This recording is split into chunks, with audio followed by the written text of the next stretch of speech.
Hola a todo el mundo, ¿qué tal habéis pasado la semana? Soy Marcos Rupérez y estoy aquí con Marcos Ruiz en Aragón Radio para el programa Ágora. Y esta semana vamos a hablar sobre un tren de hidrógeno que ha salido recientemente y espero que os guste el programa. El tren de hidrógeno, casi nada.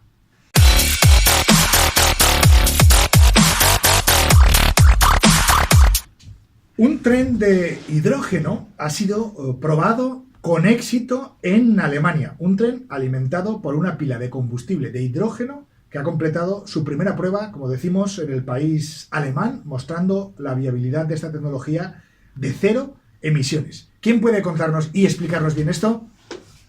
Marcos Rupérez. Hola, buenas noches, Marcos. ¿Cómo estamos? Muy bien.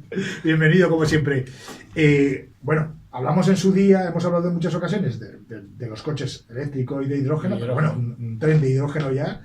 Esto es, un tren de hidrógeno a lo bestia ya. A lo bestia. Es a lo bestia total. Bueno, que cómo funciona y después preguntaremos dónde está la realidad y dónde está este proyecto. Ya, y un poco qué sentido tiene, ¿no? ¿Y qué sentido tiene? Un poquito raro. Sí. De hidrógeno, ¿no? Bueno, ¿cómo funciona el tren de hidrógeno? Lo primero. Pues el tren de hidrógeno funciona, en principio, igual que el coche de hidrógeno, pero todo más grande, ¿no? Claro. O sea, básicamente, ya hemos contado otras veces que es el coche de hidrógeno, entonces funciona con una pila de combustible, que lo que hace es coger el hidrógeno y transformarlo en electricidad para cargar la batería. Entonces, es como si fuera un tren eléctrico, como los trenes normales. Un tren eléctrico es el tren normal, ¿no? Sí.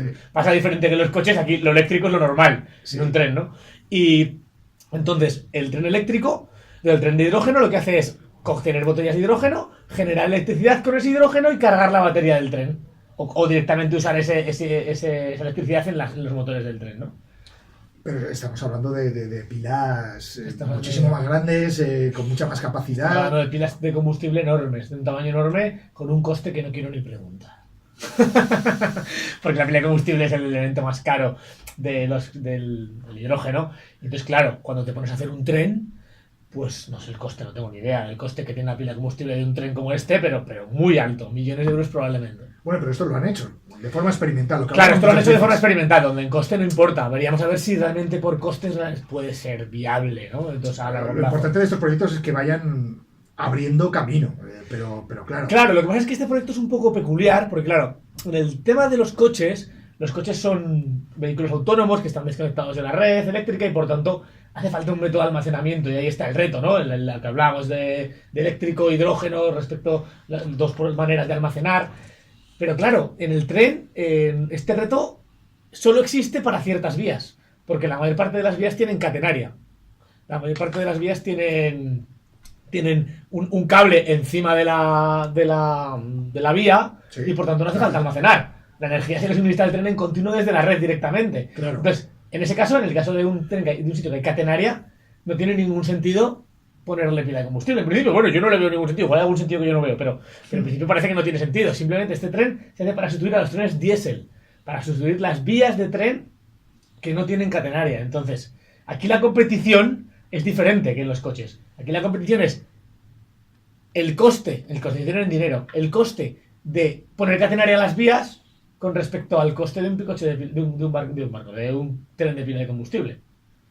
Claro, no es una competición entre qué es mejor, la batería o la pila de combustible. No, aquí batería no hay, es un tren. Entonces, hombre, podrías plantearte si podías hacer trenes eléctricos para los sitios sin catenaria, pero yo creo que será muy difícil o imposible, porque es un vehículo demasiado grande para un eléctrico. El tema es más eso, si para las vías sin catenaria. Entonces, claro, si hoy en día las vías modernas que se montan, yo diría que casi todas llevarán catenaria. No soy experto en trenes, pero una vía nueva lleva catenaria en general. Entonces, esto es más para vías antiguas, yo diría, ¿no? Eso es más para poder aprovechar vías antiguas sin tener que hacer la inversión de la catenaria, con lo cual el coste del tren al final tendrá que ser menor que lo que cuesta ponerle catenaria a la vía. Y esa es la... Para sustituir a los trenes actuales, la mayoría que son eléctricos, claro. Claro, no, para sustituir a ellos, o sea, los trenes actuales son eléctricos, tienen catenaria. A esos trenes no se les sustituye con un hidrógeno. Porque eso es, ¿para qué le vas a poner hidrógeno si hay electricidad en la catenaria? Es para sustituir los que son diésel. O sea, es como para sustituir los antiguos. Los que tienen un motor los y que van como un coche. Bueno, no, un tren tampoco va como un coche, un tren es como híbrido. No va directamente el motor a las ruedas. Genera electricidad el motor y luego las ruedas son eléctricas siempre en un tren. Supongo que por temas más técnicos, ¿no? De cómo traccionar un tren y empezar a moverlo de una masa tan grande desde espacio y tal. Así que... Tendría más sentido un coche eléctrico, hacer un coche con baterías, quizá, ¿no? un tren, dices. Un tren eléctrico, perdón. Yo creo que sería casi posible, probablemente, porque hay un tema de la densidad energética y es que el coche eléctrico no es aplicable a otros vehículos habitualmente. Porque en un coche... A ver, ¿cómo explicar esto fácilmente? Mira, en un coche, lo que representa la energía en un coche normal son 50 kilos. O sea, tu coche pesa 1000 kilos y tiene 50 de almacenamiento, 50 kilos de gasolina. Sin embargo, en otros vehículos, como un tren, un camión, la gasolina representa mucho más, ¿no? Y lo que justo es el problema en un coche eléctrico es que multiplicas el peso del almacenamiento casi por 10, ¿no? Porque un coche tiene 50 kilos de gasolina y lo multiplicas por 10 y le pones 500 kilos de baterías.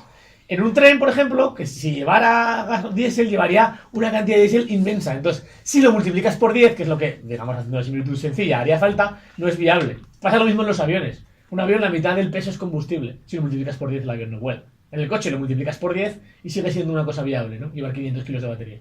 Pero en un avión no es viable. En un tren, no sé tanto los datos, pero yo creo que tampoco sería viable, porque en un tren es más complicado, porque no llevan almacenamiento normalmente, a no ser que sea diésel. Pero llevará seguro mucho diésel y será difícilmente hacerlo. Así que no ves en el hidrógeno el futuro de los trenes. Yo en principio no veo en el futuro de los trenes porque yo creo que se pondrá catenaria en todas las vías. Pero la verdad no soy experto en el sector trenes, ¿no? Pero y quizás hay algún sector nicho se me escapa, pero que todos los trenes sean de hidrógeno no le veo el sentido por ningún lado, ¿no? Simplemente creo que quizás haya futuro en los trenes de hidrógeno en alguna aplicación nicho. O sea, como, pues eso, vías perdidas de la mitad de la nada en las que no sale ponerle catenario. Pues serán de hidrógeno en un futuro. Y no le veo más aplicación que esta, la verdad. Sí. Bueno, estoy aquí con Marcos y espero que os haya gustado el programa de hoy. Y si os ha gustado, no os olvidéis de seguir mi canal y darle a like y estaremos más veces aquí con Marcos en Agora. Claro que sí, cuando queráis.